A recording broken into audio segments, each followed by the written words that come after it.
Hello दोस्तों, मैं चंदन कुमार। आज मैं ईश्वर चंद्र विद्यासागर के बारे में बात करूंगा।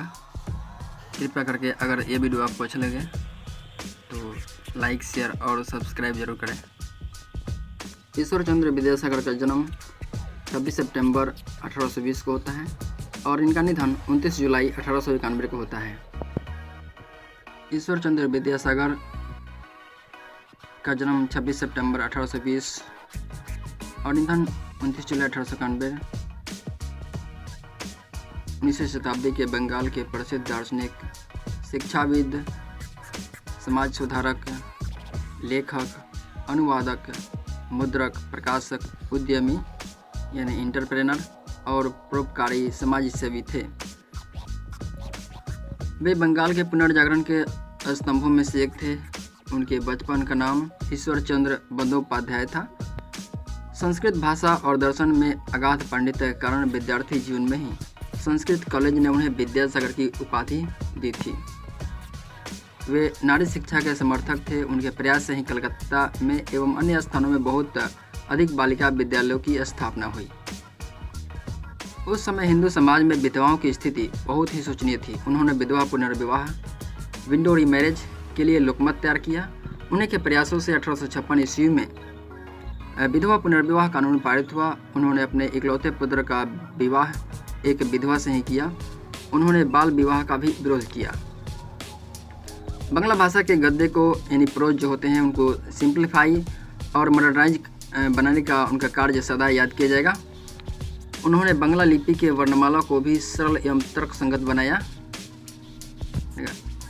बनाया। बांग्ला पढ़ाने के लिए उन्होंने सैकड़ों विद्यालय स्थापित किए तथा रात्रि पाठशालाओं की भी व्यवस्था की। उन्होंने संस्कृत भाषा के प्रचार के लिए प्रयास किया। उन्होंने संस्कृत कॉलेज में पाश्चात्य चिंतन का अध्ययन भी किया और 2004 में एक सर्वेक्षण हुआ और उसमें अब तक का सर्वश्रेष्ठ बंगाली उनको माना गया। अब ईश्वर चंद्र विद्यासागर के बायोग्राफी की देख लेते हैं। ईश्वर चंद्र विद्यासागर का जन्म बंगाल के मेदिनीपुर जिले के विरसिंह गांव में एक अति निर्धन ब्राह्मण परिवार में होता है। पिता का नाम ठाकुरदास बंदोपाध्याय था। तीक्ष्ण बुद्धि पुत्र को गरीब पिता ने विद्या के प्रति रुचि ही विरासत में प्रदान की थी। 9 वर्ष की अवस्था में बालक ने पिता के साथ पैदल कोलकाता जाकर संस्कृत कॉलेज में विद्या शुरू किया। शारीरिक अस्वस्थता, घोर आर्थिक संकट, कष्ट तथा गृह कार्य के बावजूद ईश्वर चंद्र ने प्रायः प्रत्येक परीक्षा में प्रथम स्थान प्राप्त किया। 1841 में विद्या समाप्ति पर फोर्ट विलियम कॉलेज में 50 रुपये मासिक पर मुख्य पंडित पद पर नियुक्ति मिली उनको। तभी विद्यासागर उपाधि से विभूषित हुए। लोकमत ने दानवीर सागर का संबोधन किया। 1846 में संस्कृत कॉलेज में सहकारी संपादक नियुक्त हुए, किंतु मतभेद पर त्यागपत्र उन्होंने दे दिया। 1851 में उसी कॉलेज में मुख्याध्यक्ष बने। 1855 में असिस्टेंट इंस्पेक्टर, फिर 500 रुपये मासिक पर स्पेशल इंस्पेक्टर नियुक्त हुए। 1858 में मतभेद होने पर उन्होंने फिर त्यागपत्र दे दिया। फिर साहित्य तथा समाज सेवा में लगे। 1880 में CIE का सम्मान मिला उनको। आरंभिक आर्थिक संकटों ने उन्हें कृपण प्रकृति की अपेक्षा दयासागर ही बनाया। विद्यार्थी जीवन में भी उन्होंने अनेक विद्यार्थियों की सहायता की। कहते कि समर्थ होने पर भी 20 निर्धन विद्यार्थियों, सैकड़ों निस्सहाय विधवाओं तथा अनेकानेक व्यक्तियों को अर्थ कष्ट से उबारा। वास्तव में उच्चतम स्थानों में सम्मान पाकर भी उन्हें वास्तविक सुख निर्धन सेवा में ही मिला।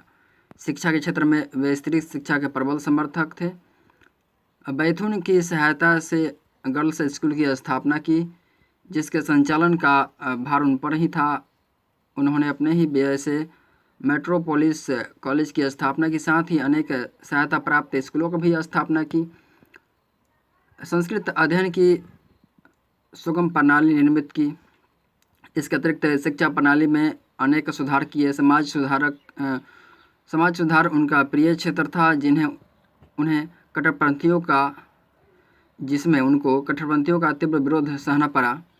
प्राण संकट तक आ गया उनको।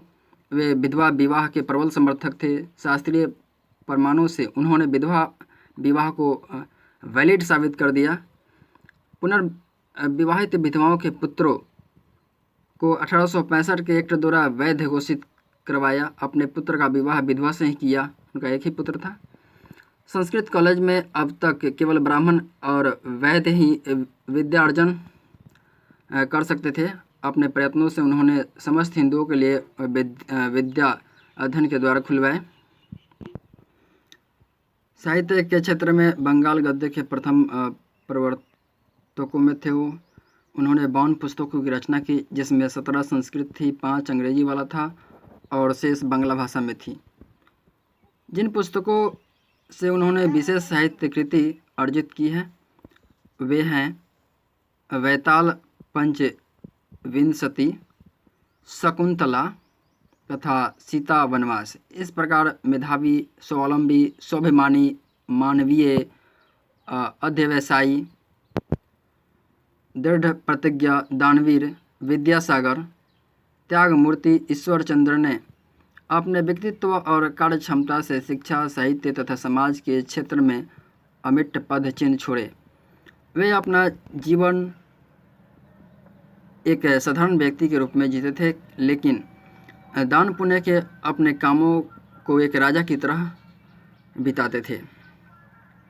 वे घर में बुने हुए साधारण सूती वस्त्र धारण करते थे, जिसको उनकी माता बुनती थी। वे झड़ियों के वन में एक विशाल वट वृक्ष के समान थे। क्षुद्र व स्वार्थी व्यवहार के कारण तंग आकर उन्होंने अपने परिवार के साथ संबंध विच्छेद कर दिया और अपने जीवन के अंतिम 18 से 20 वर्ष बिहार, जो कि अब झारखंड के जामतारा जिले के करमाटार में संताल आदिवासियों के कल्याण के लिए समर्पित कर दिया। उनके निवास का नाम नंदनकानन था। उनके सम्मान में अब करमाटार स्टेशन का नाम विद्यासागर रेलवे स्टेशन रख दिया गया है। वे जुलाई 1891 में दिवंगत हो गए।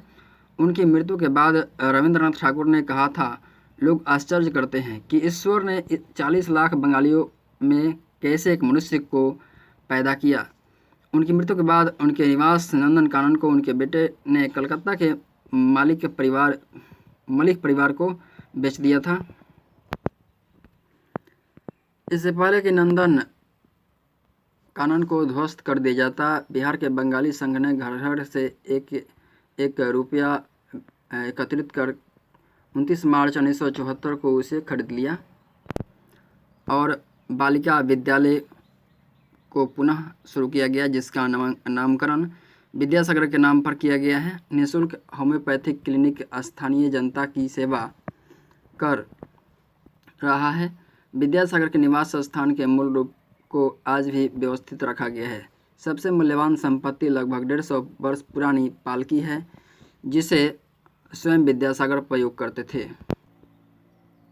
रिफॉर्मर के रूप में, सुधारक के रूप में उन्हें राजा राम मोहन राय का उत्तराधिकारी माना जाता है। इन्होंने विधवा पुनर्विवाह के लिए आंदोलन किया और 1856 में इस आशय का अधिनियम पास करवाया। विधवाओं का पुनर्विवाह करवाया। उन्होंने नारी शिक्षा के लिए भी प्रयास किया और इसी क्रम में बैठूने स्कूल की स्थापना की तथा कुल 35 स्कूल खुलवाए उन्होंने।